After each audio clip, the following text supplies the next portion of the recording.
अपनी ज़िंदगी में दुखों को खुशियों में बदलना चाहते हैं तो इन बातों को ध्यान से सुनिए। जीवन में धैर्य बनाए रखें, हर काम अपने समय पर ही होगा। माली पौधों को रोज़ पानी देता है, लेकिन फल सिर्फ उनके मौसम में ही आते हैं।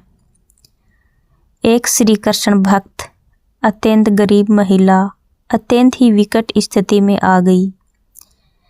कई दिनों से खाने के लिए पूरे परिवार को कुछ नहीं मिला। एक दिन उसने रेडियो के माध्यम से श्री कृष्ण को अपना संदेश भेजा कि वे उसकी मदद करें।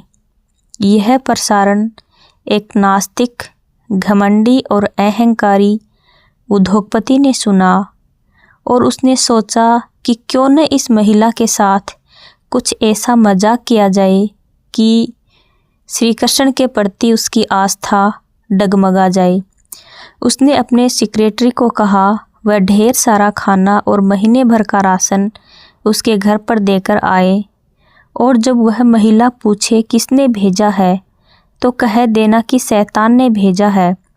जैसे ही महिला के पास सामान पहुंचा, पहले तो उसके परिवार ने तृप्त होकर भोजन किया, फिर वह सारा राशन अलमारी में रखने लगी। तब महिला ने पूछा नहीं कि यह सब किसने भेजा है। जब सेक्रेटरी से रहा नहीं गया तो उसने कहा आपको क्या जिज्ञासा नहीं होती कि यह सब किसने भेजा है। उस महिला ने बेहतरीन जवाब दिया, इसमें पूछना क्या, कृष्ण जब आदेश देता है तो शैतानों को भी उस आदेश का पालन करना पड़ता है। भटक गए हम राहों में, मंजिल का ठिकाना नहीं था। ले गई जिंदगी उन राहों में जहां हमें जाना नहीं था। कुछ किस्मत की मेहरबानी, कुछ हमारा कसूर था। हमने खो दिया सब कुछ वहां जहां कुछ पाना नहीं था।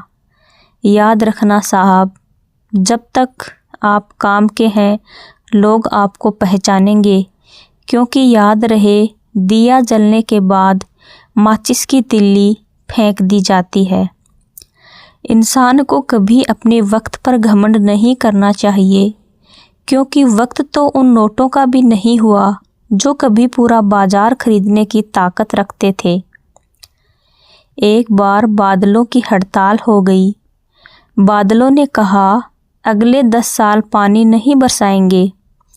ये बात जब किसानों ने सुनी तो उन्होंने अपने हल वगैरह पैक करके रख दिए, लेकिन एक किसान अपने नियमानुसार हल चला रहा था।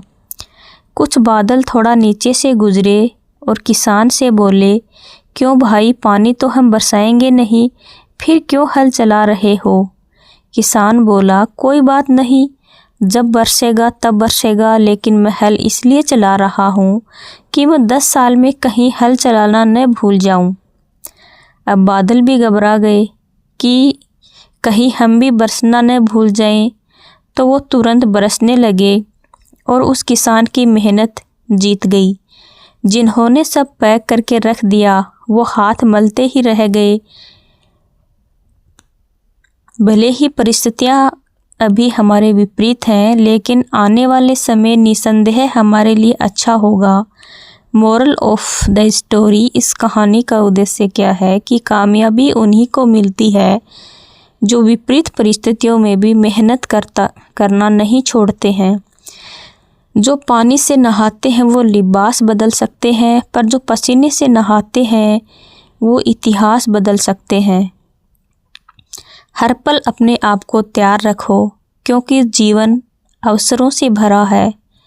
आग लगाने वाला अक्सर भूल जाता है आग से सब राख होगा ही, परंतु अगर कहीं आग ने दिशा बदल ली तो वो स्वयं भी राख हो जाएगा। समय का चक्कर निरंतर चलता रहता है। किसी को हानि या कष्ट पहुंचाने से स्वयं का भला नहीं हो सकता। अगर किसी परिस्थिति के लिए आपके पास शब्द नहीं है तो मुस्करा दीजिए। शब्द उलझा देते हैं, मुस्कुराहट काम करती है। एक संत कुएं पर स्वयं को जंजीर से लटका कर ध्यान करता था और कहता था, जिस दिन यह जंजीर टूटेगी मुझे ईश्वर मिल जाएंगे। उनसे पूरा गांव प्रभावित था। सभी उनकी भक्ति, उनके तप की तारीफें करते थे। एक व्यक्ति के मन में इच्छा हुई कि मैं भी ईश्वर दर्शन करूं। वह भी कुएं पर रस्सी से पैर को बांधकर कुएं में लटक गया और कृष्ण जी का ध्यान करने लगा। थोड़े समय बाद जब रस्सी टूटी, उसे कृष्ण अपने गोद में उठा लिए और दर्शन भी दिए। तब व्यक्ति ने पूछा, आप इतनी जल्दी मुझे दर्शन देने क्यों चले आए, जबकि वे संत महात्मा तो वर्षों से आपको बुला रहे हैं। कृष्ण बोले, वो कुएं पर लटकते जरूर हैं, किंतु पैर को लोहे की जंजीर से बांधकर उन्हें मुझसे ज़्यादा जंजीर पर विश्वास है। तुमने खुद से ज़्यादा मुझ पर विश्वास किया, इसलिए मैं आ गया। आवश्यक नहीं कि दर्शन में वर्षों लगे, आपकी शरणगति आपको ईश्वर के दर्शन अवश्य कराएगी और शीघ्र ही कराएगी। प्रश्न केवल इतना है, आप उन पर कितना विश्वास करते हैं। शेरों के साथ संगत बनाओ। अगर कुत्तों के साथ बैठोगे तो सिर्फ लोगों के पीछे भौंकना ही सीखोगे। प्रॉब्लम पे ध्यान लगाओगे तो गोल दिखना बंद हो जाएगा, और जब गोल पे ध्यान लगाओगे तो प्रॉब्लम दिखनी बंद हो जाएगी। 100 जगह 1 फुट गड्ढा खोदने से पानी नहीं मिलता, एक जगह है 100 फुट गड्ढा खोदने से पानी मिलता है। जिंदगी की मिसाल हम लूडो से भी समझ सकते हैं। उम्मीद हमेशा 6 की होती है, लेकिन 1 भी आए तो चलना पड़ता है। फेल होने पर कभी भी हार ना माने, क्योंकि फेल का मतलब होता है फर्स्ट अटेम्प्ट इन लर्न। इसका अर्थ है कि सीखने की आपकी पहली कोशिश। एंड का मतलब नहीं होता एफर्ट नेवर डाई। इसका अर्थ है कोशिश कभी बेकार नहीं जाती। अगर आपको जवाब में नो सुनने को मिलता है तो परेशान मत होइए, क्योंकि नो का मतलब है नेक्स्ट अपॉर्चुनिटी। इसका अर्थ है एक और मौका मिल गया कुछ कर दिखाने का। शरीर के लिए सबसे अच्छा उपचार है शांत दिमाग, और शांत दिमाग के लिए सबसे अच्छा उपचार है कि किसी भी बात को मन पर नहीं लेना। रतन टाटा ने एक बार कहा था, यह कितनी अजीब बात है कि हम ऊंची ब्रांड के कपड़े पहनना चाहते हैं, लेकिन हम नाइट ड्रेस में ज़्यादा कंफर्टेबल महसूस करते हैं। हम ताज जैसे होटल में जाना चाहते हैं, लेकिन हमें दोस्तों के साथ सड़क किनारे चाय का आनंद लेने में ज़्यादा खुशी मिलती है। हम बड़ी कारों का मालिक बनना चाहते हैं, फिर भी हमें लंबी सड़क पर चलते हुए अपने दिल की बात कहने में ज़्यादा मज़ा आता है।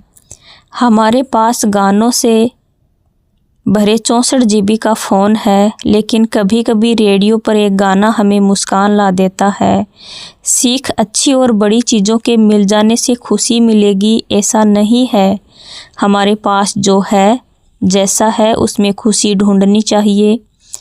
आप हमेशा इतने छोटे बनिए कि हर व्यक्ति आपके साथ बैठ सके, और आप इतने बड़े बनिए कि आप जब उठे तो कोई बैठा न रहे।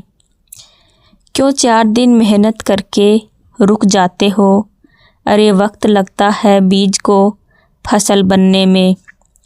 कोई तुम्हें सॉरी बोले तो समझ लेना उसके ईगो से ज़्यादा